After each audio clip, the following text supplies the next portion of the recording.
सत्संग एक अनमोल रत्न है। इसका तुलना हमारे देवादिदेव महादेव एक बार जब चल रहे थे तो माँ पार्वती पूछ रही थी कि आप यहाँ पे क्यों प्रणाम क्यों कर रहे हैं? बोले जी देखो, यहाँ पे मैं प्रणाम इसलिए कर रहा हूँ, जो काल मान लो बीता हुआ काल में वो यहाँ पे सत्संग हुआ था। बहुत से भक्त सुधीजन यहाँ पे आए थे और मैं उन सभी का जो पदरेणु यहाँ पे पड़ा हुआ है, मैं उसका प्रणाम कर रहा हूँ। और कुछ देर जाने के बाद देवादिदेव महादेव और एक जगह ऐसे प्रणाम कर रहे हैं। बोले जी कुछ देर पहले आपने प्रणाम किया है एक जगह पे और ये खाली जगह पड़ा हुआ है, यहाँ पे क्यों आप प्रणाम कर रहे हैं?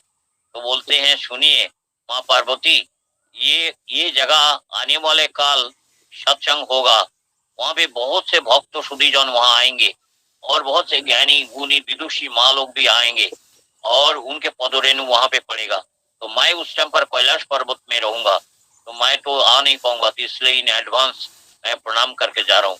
आप विचार करके देखिए, देवादिदेव महादेव जिस सत्संग में इतना प्रणाम करते हैं, इतना श्रद्धा करते हैं, हम लोग तो साधारण इंसान है, हम क्यों ना प्रणाम करें, हम क्यों ना श्रद्धा करें। इसलिए ठाकुर जी बार बार बोलते हैं सत्संग जैसे अनमोल रत्न दुनिया में कहीं पे नहीं मिलता। एक आदमी का जीवन में परिवर्तन हो जाता है। बोले कैसे? मान लीजिए माँ पिताजी में दोनों में खटपट रहता है, झगड़ा झंझट रहते हैं, मगर जैसे सत्संग सुनने के बाद बोले जी एक आपस में झगड़ा करोगे तो आपके बाल बच्चे जो भी जितने घर में रहेंगे वो उन लोग भी बिगड़ जाएंगे, आपके प्रति श्रद्धा खत्म हो जाएगा। इसलिए आप झगड़ा मत कीजिए। तो ये सत्संग सुनने के बाद उनके मन में आया, सच तो बोले हैं हमारे ऋतिक दादा, ठीक बोले हैं, हम लोग झगड़ा नहीं करेंगे, हम लोग झगड़ा करना भी है एकांत में करेंगे, जब बाल बच्चे घर में नहीं रहेंगे उस टाइम पर हम एक दूसरे से मनमुटाव जो भी है अपना कंसेप्शन क्लियर कर देंगे। इसी प्रकार का हम देखते हैं। खास करके हम लोग ये सत्संग एक पाठशाला है, इस पाठशाला में जो भी आता है बहुत से ज्ञान आरोहण करते हैं। इसलिए मुक्ति और भक्ति ये दोनों आना चाहिए, और मुक्ति भी मिल जाती है भक्ति के कारण से। तो हम लोग यदि सत्संग ये पाठशाला में आते हैं, बहुत से सीख हमें मिल जाता है, कैसे करके बैठना है, कैसे करके प्रणाम करना है। अपने छोटे छोटे बाल बच्चे जब आते हैं, देखें ऋतिक दादा प्रणाम कर रहे हैं कि नहीं, ऋतिक दादा नाक में हाथ दे रहा है, वो हाथ धो रहा है कि नहीं धो रहा है। अच्छा मान लीजिए ये आंख में हाथ दे रहा है, वो हाथ धो रहा है कि नहीं धो रहा है। बातों में है, ठाकुर जी बोलते हैं नाक में या आंख में हाथ देने के बाद उसका प्रक्षालन करना जरूरी है, तो नहीं करते हैं। तो बोले ऋतिक दादा कैसे ऋतिक दादा है जो ठीक से नहीं करता है? तो उनके मन में एक सवाल हो जाता है। तो it is our duty to wash it and we should clean it immediately. Thakur ji born with a glittering light, and 14 September 1888 Thakur born with a glittering light. The illumination of the light, it was so vigorous. All the villagers shouted, the fire has broken out, fire has broken out. Let us go to put a fire. They brought empty bucket and full of bucket. Where they brought it? They brought it in the Himayatpur. That was a remote village, and one river was flowing nearby their village. The name of that river, it was Padma. All the sailors and the fishermen saw the illumination of the light. They shouted, the fire has broken out, fire, let us go to put a fire. They brought empty bucket and full of bucket. What for? To put a fire. Ultimately, they didn't find any sort of fire. At the same time, Thakur was smiling and he was playing myself and yourself. As and when born from a womb of the mother, we cried, we forgot everything. Thakur remembered everything. He is the omnipotent in our life. He is the all-knowing person in the life. And moreover, we are unknown person in the world, but he is the all-knowing person in the world. He is the guide in your life, but we cannot guide anybody. He is a lighthouse in your life, but we cannot show the light to anybody. This is the basic difference with us. आज भी विचार करके देखिए, अभावग्रस्त मौनी ब्रह्म जिज्ञासा करते हैं, कब कैसे।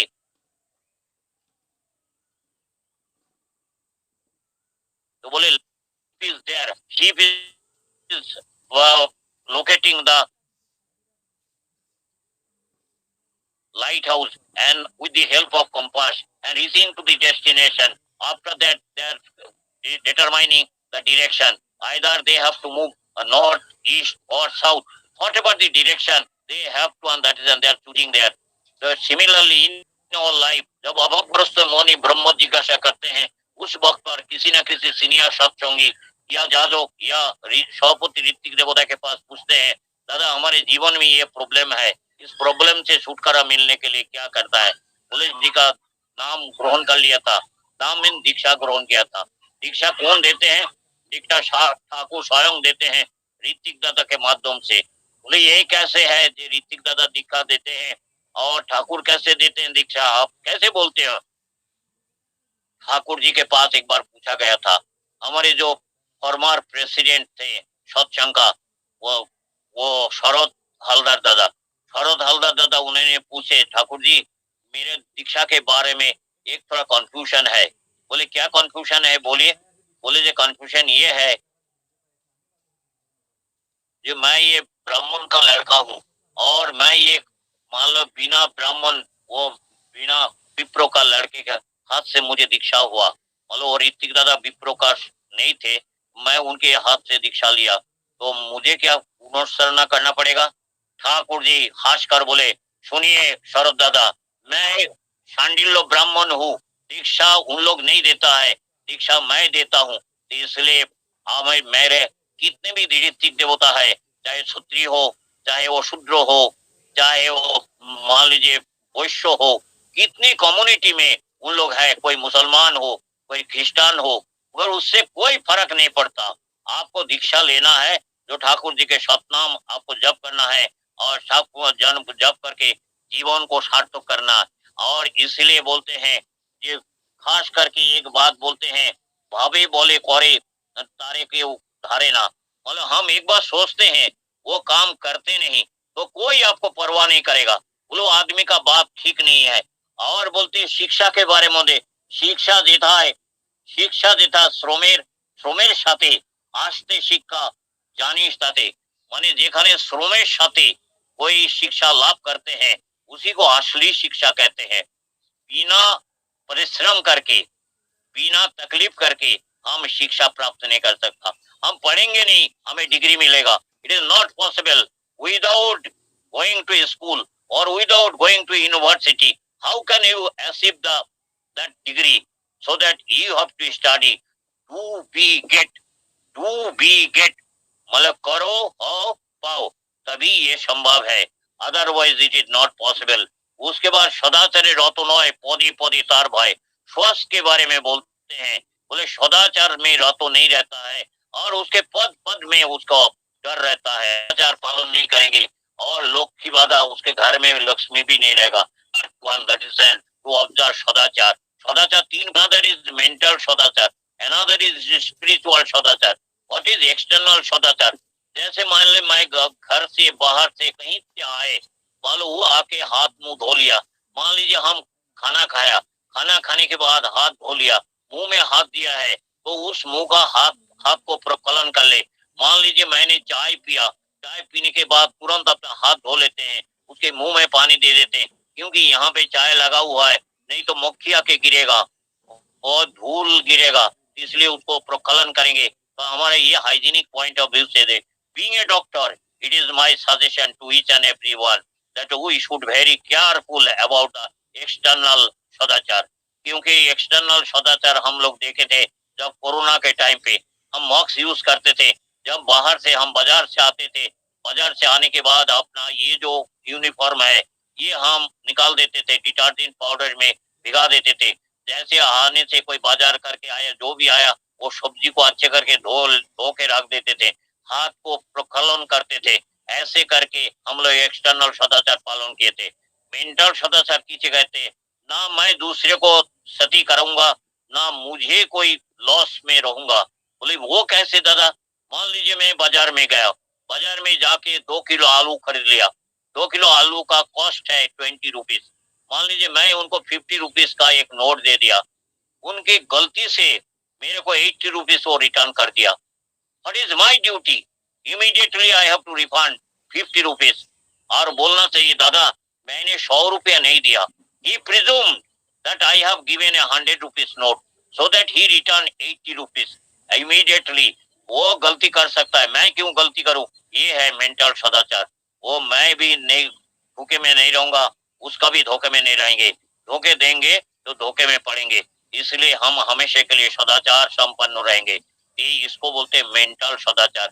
ना मैं दूसरे को दुख देंगे, ना दूसरे को मैं क्षति पहुंचाएंगे, और मेरे को भी कोई क्षति पहुंचाए वो भी मैं सहन नहीं करूंगा। इसी प्रकार का ये सदाचार मेंटेन करेंगे तो जीवन सार्थक होगा। आपका चरित्र देखकर आपका ये आदमी प्रभावित होगा। जैसे आपने उनको 50 रुपए दे दिया, आप बोलेंगे दादा ये परवल कितने करके किलो है? वो बोले मैं 30 रुपीज करके मैं सबके पास बेच रहा हूँ, यदि आप लेंगे मैं 20 रुपीज दे दूंगा। बोले why you are reducing 10 rupees for me? बोले जी आपने 50 रुपीज मुझे तो ऐसे ही दे दिया, बेनिफिट कर दिया, उसका कारण मैं तो दे ही दिया था आपको 50 rupees. I never thought and that is an I will get back. आपने 50 रुपीज मुझे रिटर्न कर दिया, तो 50 रुपीज जब आपने मुझे प्रॉफिट में दे दिया है, तो मैं 10 रुपये मैं प्रॉफिट कर रहा था, मैं एक पैसा आपसे प्रॉफिट नहीं करूंगा, ये 20 रुपीज में मैं आपको दे दूंगा। ये है सदाचार का एक निदर्शन। It is your characteristic, how you are man, how you are pure and how your purity is there, how you are dedicated toward the almighty. आप ना दूसरे को ठकाएंगे, ना मैं खुद ठकूंगा। इसी प्रकार का विचार होना चाहिए। और स्पिरिचुअल सदाचार, हमेशा के लिए दूसरे को मंगल हम चाहते हैं, दूसरे को मंगल काम करेंगे।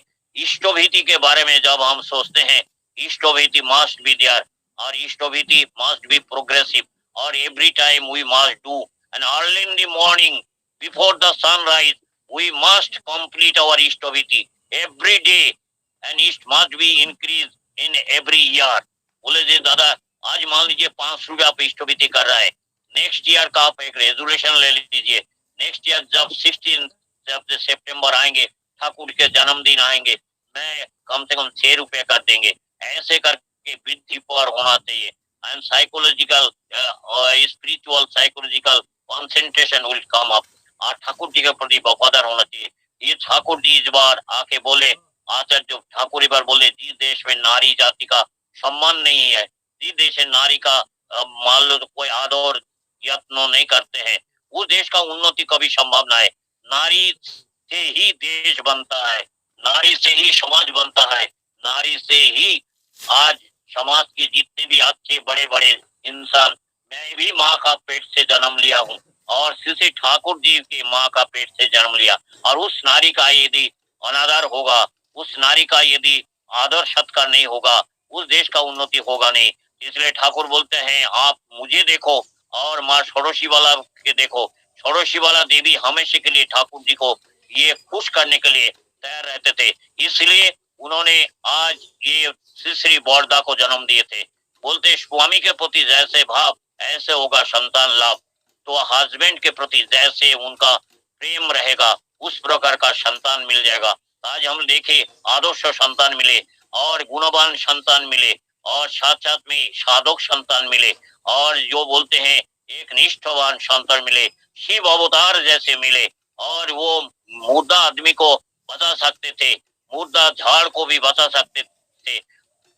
और जैसे कोई किसी डाक है, डाक जिसे बतख बोलते, राजहंस बोलते, राजहंस के बात तो समझ लेते थे, और जैसे एक दिन क्वाक क्वाक करके बोले जैसे मेरे साथी नहीं है दादा, मेरे एक साथी चाहिए, तुरंत श्री बॉर्दा एक आदमी को भेजे, जाओ वेस्ट बंगाल में जाओ, जाके वहां से एक राजवंशी लेकर आओ और लाके यहाँ पे तालाब में छोड़ दो। और जैसे ही दोनों को मिलन हुआ, जब शाम को श्री बॉर्दा आ रहे थे, क्वाक क्वाक करके दोनों ग्रेटिट्यूड उनको प्रकाश किए, और बोलते हैं हम लोग बहुत खुश है दादा, आपने हमारे लिए ख्याल किया। आप विचार करके देखिए, एक सिर्फ राजहंस उनके बात भी समझ लेते हैं। एक कुत्ता रो रही थी, ठाकुर जी बोले देख तो काली क्यों रो रही है। ठाकुर जी श्री बॉर्दा वहां गए और जाके और बोले तू काली क्यों रो रही है। बोलते थे मेरे दोनों बच्चे काल गुजार गए, और एकमात्र विपदहारी मधुसूदन, उनको मैं सुना रहा हूँ ताकि मेरे हल्का हो जाए, मेरे मन का गम कम हो जाए, तो इसलिए मैं रो रो के ठाकुर जी को सुना रहा हूँ। और सिर्फ भर उनका आग भर के आया श्री बॉर्दा का, ठाकुर जी को आके बोले काली का दोनों बच्चे थी और दोनों बच्ची काली गुजर गए, इसलिए वो रो रो के आपको चिल्ला चिल्ला के आपको सुना रहे हैं। तो ठाकुर जी का आग भर भर के आया, क्योंकि इतना हमदर्द था। ठाकुर परम प्रेममय थे, सिर्फ इंसान के देवता नहीं थे, वो पशु पक्षी तरुलता कीट पतंग सबका देवता थे। और इसलिए ठाकुर जी, और हम लोग देखें श्री श्री बौरदा, आज हम लोग जो देखा है, ठाकुर जी बोले थे मेरे जीवोदशा में एक ठो मंदिर होना चाहिए। और श्री श्री बौरदा और प्रयात आचार्य देव, जो आचार्य देव वर्तमान आचार्य देव का पिताजी, दोनों मिलकर ये गुवाहाटी में जो मंदिर है, ये मंदिर उन्होंने बनाया। और शिष्य प्रयात आचार्य देव खुद डंप चलाकर वहां पे मिट्टी भरट के, जैसे जितने भी पीठ था वहां पे गड्ढा था, उस गड्ढे को भर दिया था मिट्टी से। और भरकर आज जिस दिन वो मंदिर कंप्लीट हुआ, थंडर प्रूफ अर्थक्वेक प्रूफ ये मंदिर बना था। और वो मंदिर जब कंप्लीट हुआ, श्री श्री बौरदा हम्बल वे में जाके प्रेयर किया, ठाकुर जी आपका आशातीत मंदिर तैयार हो गया, आप कृपा करके उसको उद्घाटन के लिए चलिएगा। दुनिया में सबसे पहला मंदिर यदि है वो गुवाहाटी का मंदिर है, और सबसे डेडिकेटेड मंदिर यदि होगा वो गुवाहाटी का मंदिर है। और ठाकुर जी उस टाइम पर बोले, बड़ो खोका तू तो जानता है मेरे तबीयत कैसे है, जाओ माँ को साथ में लेके जाओ, उस मंदिर का उद्घाटन करो। और श्री श्री बौरदा बड़ो माँ को लेकर आया और उस मंदिर का उद्घाटन, और ठाकुर जी का अपने साथी का बाल उनके हाथ में दे दिया, बोले ये बाल वो गर्भगृह में रखोगे। और श्री श्री बौरदा एक सोने का कोटा में, और वो बाल अभी भी रखा है। और उस गुवाहाटी मंदिर में जो भी मानत करते हैं, प्रणाम करके उनका मनोवासना पूर्ण होता है, क्योंकि ठाकुर स्वयं वहाँ पे विद्यमान है, उनकी जो भी चिन्ह है वो वहाँ पे विद्यमान है। ऐसे डेडिकेटेड मंदिर दुनिया में और कोई नहीं, first mandir in the world, and that is Guwahati mandir. और वो गुवाहाटी मंदिर का we feel proud for that mandir. और सत्संग जगत में सबसे पहला मंदिर होगा वो है हमारा गुवाहाटी मंदिर। तो इसलिए इतने पवित्र मंदिर है, आप सभी जाएंगे और इस मंदिर को प्रणाम करेंगे, आपका मन की जो भी इच्छा है वो निवेदन करेंगे, ठाकुर आपका पूरा करेंगे। मेरे 100% विश्वास है, मेरा 100% विश्वास है। विश्वासी के पास जाने से विश्वास पक्का होता है, अविश्वासी के पास जाने से अविश्वास आ जाता है। हम लोग देखते हैं उसके बाद आचार्य परंपरा, आज जो देवघर में देख रहा है, फिलांथ्रोपी ऑफिस देख रहा है, आज सीमेंट रोड देख रहा है, आज दा हाउस देख रहा है, मनमोहिनी धाम देख रहा है, ये सभी it is a contribution of Shri Shri Borda. और ये स्वप्न का ठाकुर जी का सपना को पूरा किया था 1969 ठाकुर डिमाइसेस, उनको ये लोग त्याग करके परलोक गमन किए थे। और तब से ये जो जहाज है, ये बहुत बड़ा सत्संग रूपी जो शिप है, इस शिप का हाल पकड़ा था, रेडार को पकड़ा था परम पूज्य बाद श्री बौरदा, और अथक परिश्रम करके उनको बहुत सुंदर रूप से शेप दिया है। और उसके बाद प्रयात आचार्य देव आए थे, 10,000 मंदिर के था। मंदिर is a shelter place for us. आप लोग देखे सुनामी के टाइम पे कितने लोगों को जीवन बच गया था। वो अंडमान निकोबार द्वीप पुंज में जो मंदिर है, उस मंदिर में ऋतिक दादा बोले थे आज आप लोग मत जाओ, क्योंकि अभी बारिश हो रहा है, कृपा करके आप यही ठहर जाओ। और उनकी बात सुनकर बोलते हैं ठाकुर कभी कभी ऋतिक दादा के मुंह से बोलते हैं, ऋतिक दादा से मुंह से खाते हैं, और ऋतिक दादा के कंधे पे चलता है। कब मेरे मुंह से खाता है मैं नहीं जानता, कब मेरे मुंह से बोलते हैं मैं नहीं जानता, मगर मेरे कंधे पे वो आके चलता है ये मैं जानता हूँ। इसलिए मैं जब जाता हूँ, आसाम में जाता हूँ, मेरे हाथ में दंड रहेगा और मेरे ये जो ड्रेस रहेगा, ये ड्रेस देख के सभी बोलेंगे दादा आप मेरे घर में आइए, एक बार पधारिए, एक गिलास पानी कम से कम पी के जाइए। ये है ठाकुर, क्योंकि आप ठाकुर जी को प्यार करते हैं, मैं भी ठाकुर जी को प्यार करता हूँ, इसलिए दिस द अफेक्शन। और बोलते concentration toward the almighty, we must have a concentration toward almighty. और साथ साथ में ठाकुर बोलते हैं इष्टभीति इष्टके दिश करिस ना तार बंतना, অন্যকে দিলি জানি আসবে বিপদ গঞ্জনা।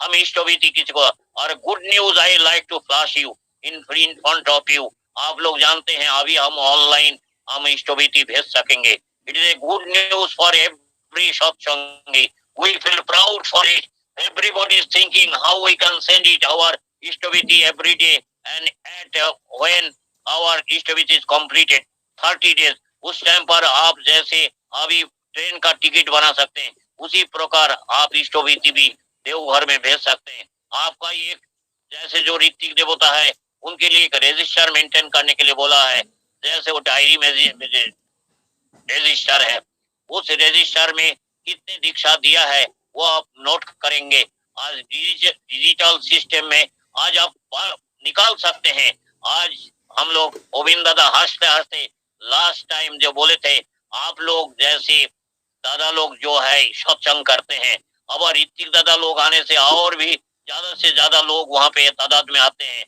और जब ऋतिक दादा से समझ में उनका ठीक नहीं होता और बड़ा आकार में जब इंसान को लाना पड़ता है, हम लोगों को ऐसी लोगों को बुलाइए। ऐसी मीन्स मान लीजिए हरकुल चंद्र चक्रवर्ती, ऐसी मीन्स अमरेंद्रनाथ चक्रवर्ती, ऐसी मीन्स अशोक चक्रवर्ती, ऐसी मीन्स अक्रोदूती चक्रवर्ती, ऐसी means Rabindranath Chakraborty. We are एसी, तो इसलिए हम लोगों को एसी लाने से ठंडक भी पहुंचता है और साथ साथ में इंसान भी बहुत से तादाद में आते हैं। तो आप विचार करके देखिए, एसी आने से कंफर्टेबिलिटी आते हैं, कंफर्टेबल जोन में भी रह सकते हैं। इसलिए हम लोग कभी सत्संग करेंगे, यदि बड़ा आकार में करेंगे, हम ठाकुर घर से किसी को यही निवेदन करेंगे, आयदार हमारे जैसे आचार्य देव आए या मान लीजिए सभी का एसी से नाम लिखा हुआ है, हम लोग ऐसे पुकारते हैं, प्यार से पुकारते हैं, सिपाही दा पिंकी दादा प्यार से पुकारते हैं। आज ये शुभ दिन शुभ अवसर पर मैं सभी का मंगल कामना करता हूँ। जो यहाँ पे आए उनके भी मंगल कामना करता हूँ, जो नहीं आया उनके भी मंगल कामना करता हूँ। साथ खास करके हम लोग इष्टोपति में प्रॉम्प्ट रहे और डीपी वर्क के बारे में बोलो। शोभिन, एक बात मैं बोल देना चाहता हूँ, जिस दिन मैं नहीं रहूंगा आपका पिताजी बाबा दावी नहीं रहेगा, और उस दिन दुनिया के कोने कोने में से, और आपका उम्र जिस दिन 89 या 90 ईयर्स होगा, वो दुनिया के कोने कोने से और all corner from the world it will and shouted the Thakur Thakur और वंदे पुरुषोत्तम ध्वनि होगा। उस दिन आप आनंद महसूस करेंगे, हम लोग स्वर्ग से भी आपको आशीष वर्षण करेंगे। और साथ साथ में और गोविंद दादा बोलते हैं, आप लोगों को यदि बेघर हो गया, आपका कोई रिलेटिव आपको घर से ड्राइव आउट कर दिया, तो कृपा करके आप जोशीजी स्टेशन में आके मुझे फोन लगाइए, आपके लिए मैं अपना घर खोल दूंगा, आपका आश्रम में एक तो जगह कर देंगे। ये बात कौन बोल सकता है? 5th जनरेशन ऑफ पुरुषोत्तम।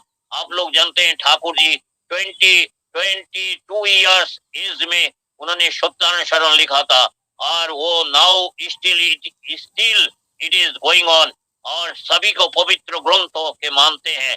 और हमारे ये पूजनीय गोविंद दादा 22 ईयर्स में उन्होंने डीपी वर्क उन्होंने ये स्टार्ट किया, और ये हर खोया हुआ आदमी को जगा रहा है, कैसे करके आदमी के पास पहुंच सकता है, ठाकुर जी को मिशन कैसे हम पहुंचा सकते हैं। तो देखिए, दूध similarity as there at the age of 22 it is the 5th generation of the Purushottam and that was the 1st generation of Purushottam। दोनों में इतनी सिमिलरिटी है। आज इस शुभ दिन शुभ अवसर पर मैं सभी का मंगल कामना करता हूँ। आप जो दादा मुझे आज इनवाइट किया है, मैं परम दयाल परम प्रेमासी ठाकुर जी के चरण में उनका शारीरिक मानसिक आध्यात्मिक पारिवारिक सर्वांगीण मंगल कामना कर। सर्व मंगले मंगले शिवे सर्वार्थ साधिके शरणे मुखे गौरी नारायणी नमोस्तुते। जय गुरु वंदे पुरुषोत्तम। मैं आसाम को प्यार करता हूँ, नमन करता हूँ। आसाम के सभी गुरु भाई को मैं प्यार से नमन करता हूँ। जय गुरु। मेरी गलती जितने भी है मेरा है, और कुछ भी अच्छा चीज हुआ है वो आप सभी का है। जय गुरु वंदे पुरुषोत्तम। जय गुरु। ओवर टू मॉडरेटर दादा। जय गुरु दादा। जय गुरु दादा, जय गुरु। बहुत ही सुंदर, और क्या बताए, इतना सुंदर से आप ये परम दयाल के जो गुणानुकीर्तन कथा कीर्तन किए, बहुत ही आनंद हुए हमें। ठाकुर के भाव में हम भावित हुए हैं, और बहुत सा हमें कुछ सीखने को मिला आपका इस आलोचना से। बहुत कुछ जो नहीं जानते थे वो जानने को मिला आज। तो परम दयाल के रातुल चरणों में आपका और आपका पूरे परिवार का मैं प्रणाम करता हूँ कि आप हमेशा खुश रहें, आनंद में रहें और आपका पूरा परिवार जो है, पूरा परिवार आनंद में रहे। ठाकुर जी आपका मंगल करे। जय गुरु दादा। जय गुरु दादा। आप लोग बड़े दिल वाले हैं और सभी को प्रशंसा करते हैं, इसलिए ठाकुर बोलते हैं यही एक तुक है, दूसरे को प्रशंसा करोगे खुद बड़े बनोगे। मैं परम दयाल परम प्रेमासी ठाकुर जी के श्री चरण में प्रार्थना करता हूँ, आप बहुत सुंदर कंडक्ट कर रहे हैं, और भी सुंदर करे, यही प्रार्थना करता हूँ। और प्रभु के चरण में दीर्घ जीवन के अधिकारी बने, आप खुश रहे, आपका माता पिता को भी खुश करे, आपका वंश को भी आनंद का प्रदीप जलाए। जय गुरु दादा। जय गुरु। जय गुरु। जय गुरु।